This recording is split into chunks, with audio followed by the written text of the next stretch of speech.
Assalamualaikum warahmatullahi wabarakatuh. Selamat pagi anak-anakku semuanya. Kembali lagi kita masih dalam pembelajaran jarak jauh. Untuk pagi kali ini kita akan belajar tentang PPKN, Pendidikan Pancasila dan Kewarganegaraan, kelas 7 semester genap.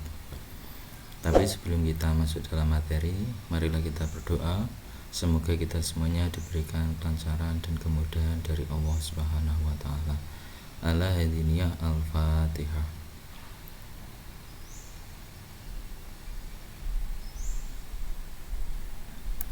Ya, terima kasih.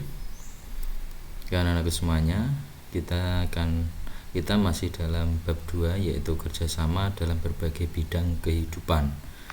Anak-anakku bisa membuka LKS-nya halaman 24. Kalau kemarin kita sudah bicara tentang bentuk kerjasama dalam berbagai bidang kehidupan, untuk sekarang ini nanti kita akan belajar tentang arti penting kerjasama dalam berbagai bidang kehidupan. Perlu anak-anak ketahui semuanya bahwa kerjasama dalam bidang berbagai kehidupan yang dimiliki bangsa Indonesia ini identik dengan kekuatan untuk mencapai tujuan nasional. Oleh karenanya, setiap warga negara harus memahami makna yang terkandung dalam semboyan Bhinneka Tunggal Ika. Kita harus membiasakan diri melakukan kerjasama dalam berbagai bidang kehidupan di masyarakat tanpa membeda-bedakan suku bangsa, adat istiadat, agama, dan bahasa. Oleh karena itu, kita harus menyadari bahwa adanya keberagaman dalam kehidupan di masyarakat. Adanya keberagaman justru mendorong setiap warga negara untuk mengembangkan persatuan dan kesatuan bangsa. Sesuai dengan semboyan negara kita, bahwa kerjasama dalam berbagai bidang kehidupan yang dimiliki bangsa Indonesia ini identik dengan kekuatan untuk mencapai tujuan nasional. Salah satu sikap yang harus dihindari diantaranya sikap eksklusivisme yang dapat memecah belah persatuan dan kesatuan bangsa karena membuat kelompok sendiri tanpa mau melakukan kerjasama dengan warga lainnya dalam berbagai bidang kehidupan untuk memajukan bangsa dan negara Republik Indonesia. Ya, itu adalah arti penting kerjasama dalam berbagai bidang kehidupan. Yang selanjutnya, untuk mewujudkan kerjasama dalam berbagai bidang, berbagai lingkungan kehidupan. Mewujudkan kerjasama dalam berbagai lingkungan kehidupan. Bangsa Indonesia ini merupakan bangsa yang besar, yang menjunjung tinggi nilai-nilai luhur nenek moyang Indonesia. Salah satu nilai luhur tersebut adalah gotong royong. Nilai gotong royong tersebut menjadi akar budaya masyarakat Indonesia secara turun-temurun. Pada gotong royong tersebut terdapat nilai-nilai kerjasama yang dilakukan rakyat Indonesia. Apa sajakah itu? Yang pertama, kerjasama dalam kehidupan sekolah. Ya. Sekolah ini identik dengan lembaga pendidikan yang dibentuk dan berjalan karena adanya kerjasama semua pihak. Di sekolah, kerjasama dilaksanakan didasarkan rasa saling membantu dan saling menyayangi antar warga sekolah, mulai dari kepala sekolah, wakil kepala sekolah, dewan guru dan staf, komite sekolah, serta peserta didik saling membantu dan saling menyayangi. Nah, ini anak-anakku semuanya, karena kalian ini masih menjadi warga sekolah, saya harapkan bisa saling menyayangi dan saling membantu. Kunci sukses bekerja sama dalam sebuah organisasi telah banyak dibahas orang. Di bawah ini akan diambil ulasan singkat tentang cara menumbuhkan semangat kerjasama di lingkungan sekolah. Yang pertama atau yang A, tentukan tujuan bersama dengan jelas. Sebuah tim sebagaikan kapal yang berlayar di lautan luas. Jika tim tidak memiliki tujuan atau arah yang jelas, tim tidak akan menghasilkan apa-apa. Sebuah tujuan menyatakan apa yang harus diraih oleh tim yang sifatnya akan memotivasi tim tersebut. Nah, kalau kita tidak punya tujuan, maka tidak akan bisa menjadi tim yang solid, itu ya. Kemudian yang kedua, perjelas keahlian dan tanggung jawab anggota. Setiap anggota tim harus menjadi pemain di dalam tim, dan setiap anggota melakukan tugasnya masing-masing serta bersedia untuk bertanggung jawab. Setiap orang di dalam tim harus tahu cara melakukan tugas teknis mereka. Jika mereka belum terampil dalam melaksanakan tugasnya, maka perlu ada bimbingan dan latihan dalam membangun keahlian mereka selain itu. Itu ya. Oke, yang C, sediakan waktu untuk menentukan cara bekerja sama. Tanpa pegangan atau aturan dalam bekerja sama, pekerjaan tim akan memburuk dengan pekerjaan yang tidak terarah. Intinya adalah bagaimana anggota tim di sekolah dapat menentukan prosedur dalam menjalankan tugasnya dan bisa memutuskan suatu tindakan dalam mengatasi masalah yang dijumpai tim tersebut. Kemudian yang keempat atau D, hindari masalah yang bisa diprediksi. Artinya mengantisipasi masalah yang bisa terjadi.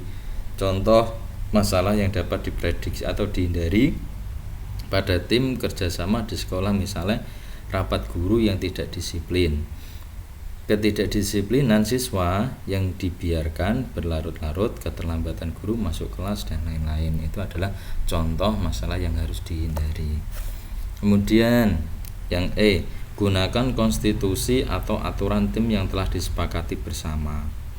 Peraturan tim akan banyak membantu mengendalikan tim dalam menyelesaikan pekerjaannya dan menyediakan petunjuk ketika ada hal yang salah.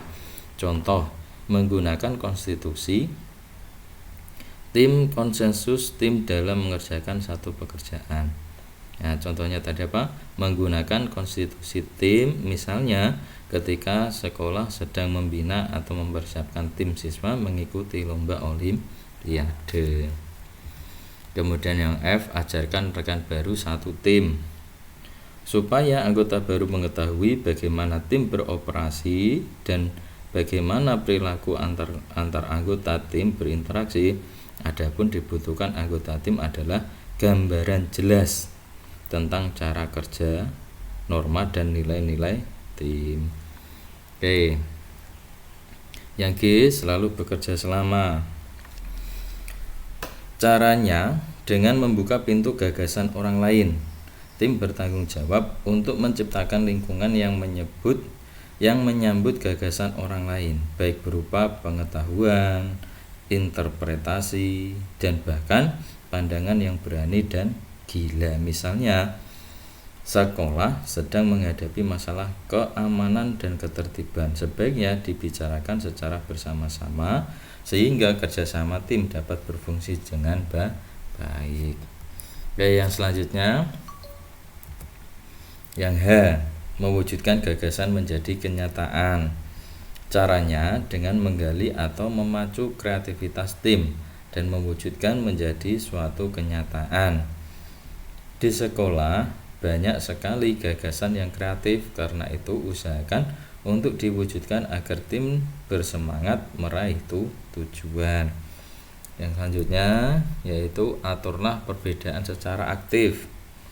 Setiap tim pasti menghadapi pertentangan dan kunci menghadapinya harus tanpa emosi. Tim yang efisien memanfaatkan kekuatan perbedaan dan memusatkan perbedaan itu untuk memecahkan masalah atau mengambil keputusan melalui penyampaian yang baik, suportif, dan sopan. Yang J yaitu perangi virus konflik. Apalagi jangan sekali-kali memproduksi konflik. Memproduksi itu biasa, menciptakan konflik. Di sekolah terkadang ada saja sumber konflik, misalnya pembagian tugas yang tidak merata, ada yang terlalu berat tetapi ada juga yang sangat ringan. Nah, sumber konflik perlu dicegah supaya tidak meruncing. Konflik dapat melumpuhkan kerja tim jika tidak segera ditangani. Kemudian saling percaya. Oke. Jika kepercayaan anggota atau antar anggota ini hilang, sulit bagi tim untuk bekerja bersama. Apalagi terjadi anggota tim cenderung menjaga jarak, tidak siap berbagi informasi, menganalisis komentar masing-masing, dan menghindari kejujuran serta interaksi terbuka. Kemudian yang selanjutnya, saling memberi penghargaan. Faktor nomor 1 yang memotivasi karyawan atau anak adalah perasaan bahwa mereka telah berkontribusi terhadap pekerjaan yang menarik. Nah, setelah sebuah pekerjaan besar selesai atau ketika pekerjaan yang sulit membuat tim lelah, kumpulkan anggota tim untuk merayakannya. Di sekolah dapat dilakukan sesering mungkin setiap akhir kegiatan besar seperti akhir semester, akhir ujian nasional, dan lain-lain. Ya, biasanya di sekolah kita ini apabila di akhir semester gasal itu ada yang namanya kelas meeting atau lomba antar kelas.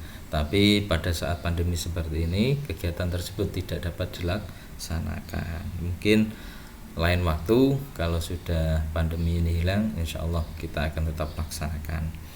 Kemudian selanjutnya yaitu evaluasilah tim secara teratur.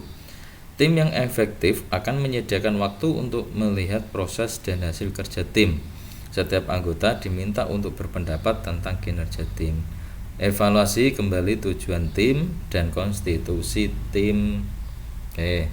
Dan yang terakhir yaitu jangan menyerah. Terkadang ini tim menghadapi tugas yang sangat sulit dengan kemungkinan untuk berhasil sangat kecil. Tim bisa menyerah dan mengizinkan kekalahan ketika semua jalan kreativitas dan sumber daya yang ada telah terpakai. Nah, guna meningkatkan semangat anggotanya, antara lain dengan cara memperjelas mengapa tujuan tertentu menjadi penting untuk dicapai. Tujuan merupakan sumber energi tim. Setelah itu, bangkitkan kreativitas tim, yaitu dengan cara menggunakan kerangka pikir dan pendekatan baru terhadap masalah. Nah, ini yang kedua adalah kerjasama dalam kehidupan masyarakat. Kalau tadi adalah kerjasama dalam kehidupan sekolah, kalau sekarang kita kerjasama dalam kehidupan masyarakat. Bentuk-bentuk hubungan kerjasama dalam kegiatan masyarakat seperti kerja bakti, perayaan-perayaan hari besar nasional atau keagamaan, sanitasi, dan sebagainya. Selain itu, dalam lingkungan masyarakat banyak dijumpai berbagai kelompok yang bekerja dan saling membantu, seperti di lingkungan keluarga, di mana anggota keluarga mengambil peran masing-masing guna mencapai tujuan bersama. Keharmonisan keluarga dapat diukur dari peran masing-masing anggota keluarga dapat berjalan dengan semestinya. Nah, inilah yang sering kita laksanakan dalam kegiatan masyarakat. Yang ketiga yaitu kerjasama dalam kehidupan berbangsa dan bernegara. Persatuan dan kesatuan bangsa yang makin kukuh dengan modal kuat untuk melaksanakan pembangunan nasional dalam rangka mencapai masyarakat yang adil dan makmur berdasarkan Pancasila dan Undang-Undang Dasar 1945. Salah satu pencerminan kepribadian luhur bangsa Indonesia adalah kerjasama dengan berbagai kehidupan bermasyarakat, berbangsa, dan bernegara. Walaupun berbeda suku bangsa, adat istiadat, agama, dan bahasa. Nah, untuk mewujudkan kerjasama antar sesama warga negara dalam kehidupan berbangsa dan bernegara dapat dilakukan dengan cara pertama, yaitu warga negara bekerjasama dengan pemerintah dalam pembangunan nasional dengan cara membayar pajak. Kemudian yang kedua, menyelenggarakan peringatan hari besar keagamaan dan hari besar nasional yang diatur oleh pemerintah. Dan yang ketiga, berperan aktif dalam mendukung pelaksanaan program-program dari pemerintah. Dan anakku semuanya, itu tadi ya, bab 2 tentang kerjasama kita sudah pelajari bersama. Kemudian sebagai soal evaluasinya, anak-anakku nanti bisa kerjakan LKS halaman 30, yaitu uji kompetensi 2 pilihan ganda nomor 11 sampai 20 di Google Form yang linknya berada di bawah video ini. Jangan sampai kalian tidak mengerjakan, karena ini nanti sebagai nilai ulangan harian. Oke, demikian yang dapat Bapak sampaikan. Apabila dalam penyampaian ini tadi banyak kesalahan, banyak kekeliruan, Bapak minta maaf yang sebesar-besarnya. Akhirul kalam, wassalamualaikum warahmatullahi wabarakatuh.